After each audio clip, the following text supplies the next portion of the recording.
What I really wanted to share with you were some of the lessons that we learned over this course of this process. And I think from my perspective as the manager of the process, this is where there's richness at all levels. There's richness in terms of strengthening risk reduction management at a local level. There's richness in terms of strengthening the interaction between countries in the Caribbean. But there's also a lot of richness in terms of evaluating and understanding what works and what does not work when you actually conduct South-South cooperation.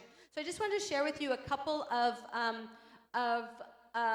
lessons that we've learned, and I should point out that these are rooted in the feedback that we have received from our 6 partners, the 5 countries plus Cuba, in terms of what actually worked in the process. So in terms of South-South cooperation, one of the things that worked was selecting a model that truly is adaptable. A model that you select for transference to a very diverse context. And thinking of the 5 countries that I mentioned, we had everything from a very, very small island state to Guyana, where they located their RMC on the Brazilian border, completely distinct context, to an urban center in the Dominican Republic. That the model that is selected for transference needs to be sufficiently adaptable and sufficiently scalable in order to meet the needs of the local context in which it is being implemented. On the Cuban side, what really worked was the coordination of multiple actors in order to capacitate and build the capacity of the 5 countries.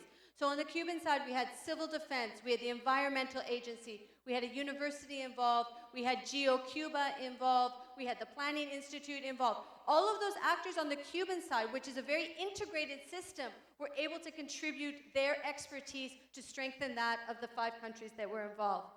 The process of systematization, we made a considerable effort to ensure that we were documenting this along the way so that the tools that we were producing, the experience that we were promoting, did not just stay between those 6 countries, but actually could be transferred or utilized by other countries who'd be interested in the model.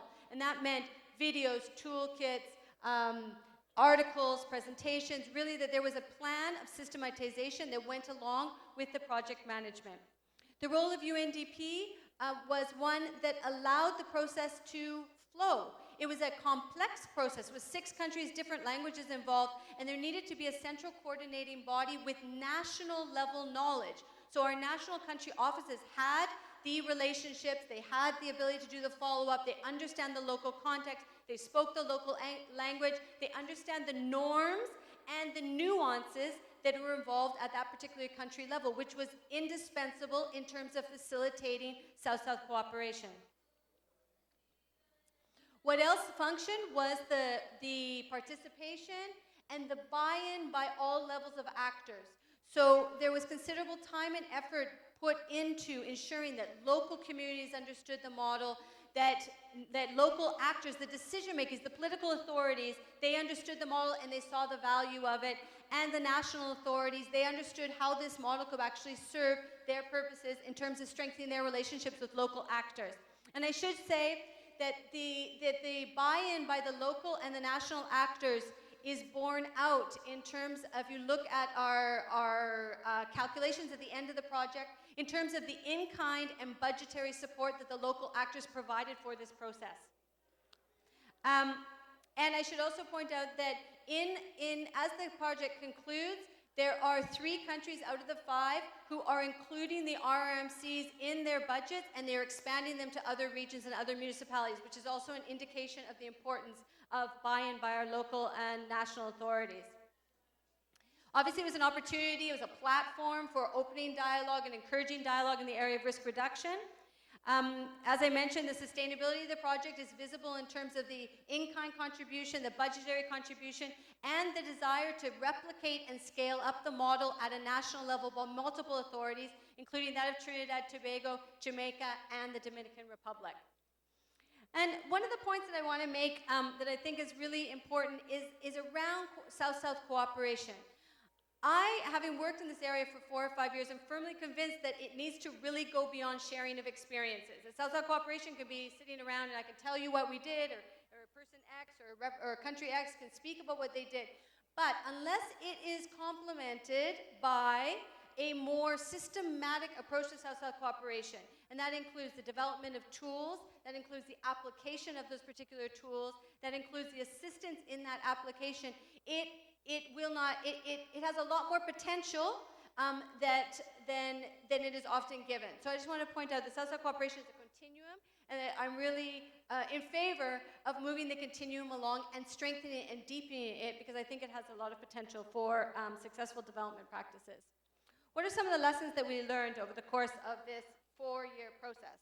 Some of the lessons that we learned is that database construction, baseline data, must be given sufficient time in order to evaluate your results. We all know this, but when one is managing a project and one is negotiating with 6 different authorities, sometimes this gets lost in the process, or not enough attention is given to this.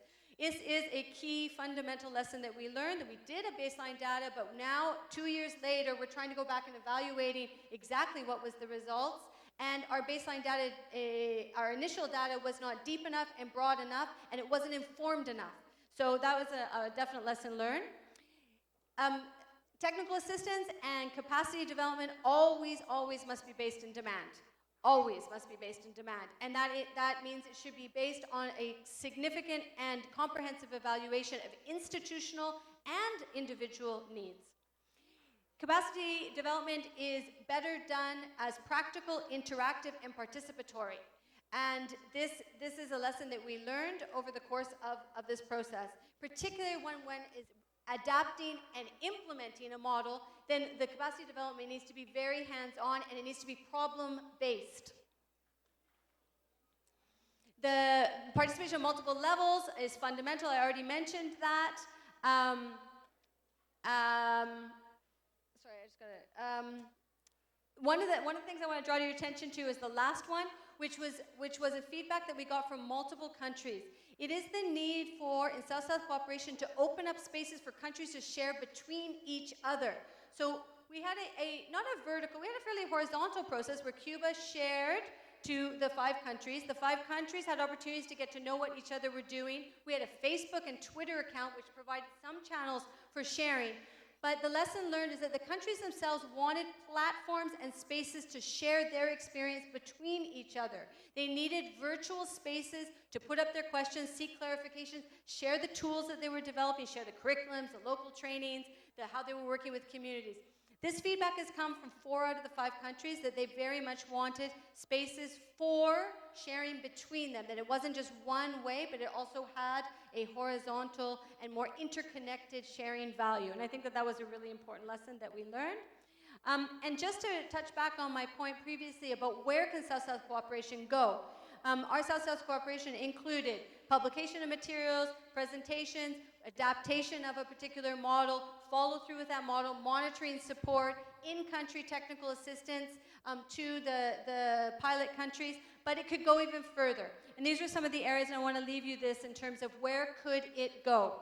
It can go into the area of training of trainers so that local capacity or national capacity is strengthened, into facilitated drills or exercises facilitated by the host country. It can go into platforms of knowledge sharing, which I previously mentioned, and also the sharing of very, very specific guidelines, which would help and rapid or quicken the process of implementation. So on that note, I would like to wrap up. Hopefully some of those lessons learned from our process will enrich the experiences of the work that you're doing in the area of South-South cooperation. We will be publishing a publication that has the case studies of the 6 countries, plus the lessons learned in South-South cooperation, which will be hopefully launched in about a month. So please check out our website. It's available there. And I would like to just take the opportunity to extend my appreciation to the Cuban authorities who have supported this process from the beginning, starting in 2005, and remain champions of South-South cooperation in the region. So thank you very much. Thank you.